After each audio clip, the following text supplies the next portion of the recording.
অ্যাডমিনিস্ট্রেশনের politicisation হওয়া উচিত না। যেমন আমি উদাহরণ দিচ্ছি, আমার সরকার আছে কেন্দ্রে, আমি তার ভারপ্রাপ্ত প্রতিমন্ত্রী। আমি যদি চাই, ধরুন আপনার বাড়িতে কোনো একটি বাচ্চা আছে, ঠিক আছে, তাকে আপনি এখানে কোনো একটা কেন্দ্রীয় বিদ্যালয়ে ভর্তি করাতে চান, বা আমি আমার বাড়ির কাউকে করাতে চাই, আমার ক্ষমতা নেই ভর্তি করাতে পারবো। তার ক্রাইটেরিয়া বাধা আছে। আগে সাংসদদের 10টি করে কোটা থাকতো, মোদিজি এসে তুলে দিয়েছেন। এই যে পলিটিক্সকে অ্যাডমিনিস্ট্রেশনের বাইরে নিয়ে আসা। আমি মন্ত্রী, আমি চিঠি লিখে দেবো, তাও ভর্তি হবে না। 40 একটি ক্লাসের ধারণ ক্ষমতা। কোনো সময় ওই বিএসএফ আর্মি যারা ট্রান্সফার হয়ে আসে তাদের জন্য আলাদা সিট থাকে, তাদেরকে নিতে হয়। কিন্তু মন্ত্রী বলছে বলে কেউ চান্স পাবে হবে না। এই জায়গায় বাংলা ল্যাক করছে। আপনি পঞ্চায়েতে যান, পঞ্চায়েতে দেখবেন মারামারি।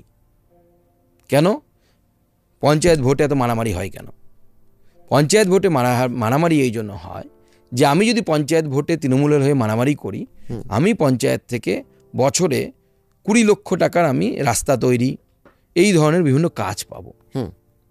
তো বেসিক প্রবলেম হচ্ছে রাজনীতি জীবিকার আধার হয়ে গেছে পশ্চিমবঙ্গে। পয়সা রোজগার করার জন্য রাজনীতি মানুষ নির্ভর হয়ে যাচ্ছে। ওই তুই বিজেপি করিস, তোকে এই কাজটা দেব না। এটা বাইরের স্টেটে নেই।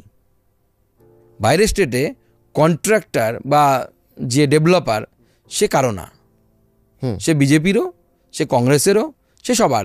ওখানে সবাই বিট করছে, যে লোয়েস্ট পাচ্ছে সে, এবং দেখবেন এক জায়গায় এ পাচ্ছে, এক জায়গায় ও পাচ্ছে।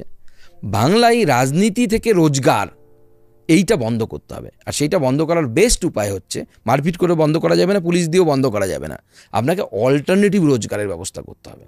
তাহলে অল্টারনেটিভ রোজগার কোথা থেকে আসবে? একটাই উপায়, ম্যাসিভ ইন্ডাস্ট্রিয়ালাইজেশন।